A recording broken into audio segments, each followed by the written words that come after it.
While we've all been cheering on the best big sister of them all, Olivia Gonsalves, for her amazing victim impact statement, reading her sister Kaylee's killer for filth this week, we also need to acknowledge the woman who made those types of statements a reality in our court system, my fellow Texan, Doris Tate.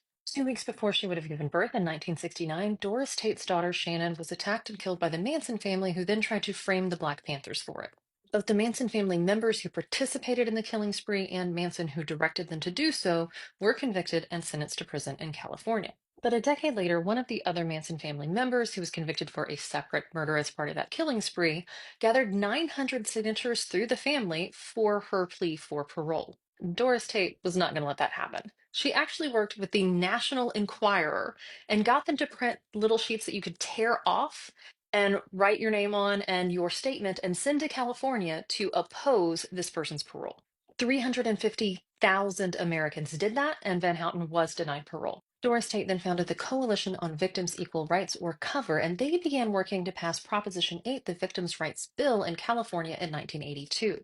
Now, that thing had been in the works for a while, but when they got it passed, one of the things it did was allow for these victim impact statements both at sentencing and at parole hearings. So in 1984, when Tex Watson, one of her daughter's killers, was up for parole, Doris Tate delivered the very first victim impact statement in California history.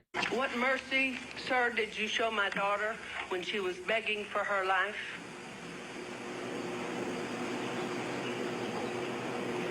What mercy did you show my daughter when she says, "Give me 2 weeks to have my baby, and then you can kill me"? What mercy did you show her? Also in 1982, President Reagan appointed the Task Force on Victims of Crime. They held hearings in 7 different cities across the nation and then made 68 recommendations for federal law. As a result of that, the U.S. Congress passed the Federal Victim and Witness Protection Act of 1982, which, among other things, made it so that victims are allowed to provide impact statements to the court describing their experiences. Today, every state allows some version of a victim impact statement, whether it is written or in person or both. And though it was challenged, the Supreme Court upheld the constitutionality of these victim impact statements in 1991. Doris Tate, along with two of her surviving daughters, continued this work in California, and they worked for Proposition 89, which allows the governor to overturn decisions made by the Board of Prison Terms, basically their parole board.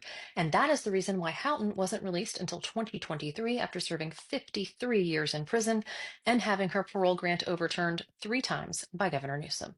So, as we cheer on Olivia Gonsalves this week, let's also remember the dedication over decades of Doris Tate to victims' rights.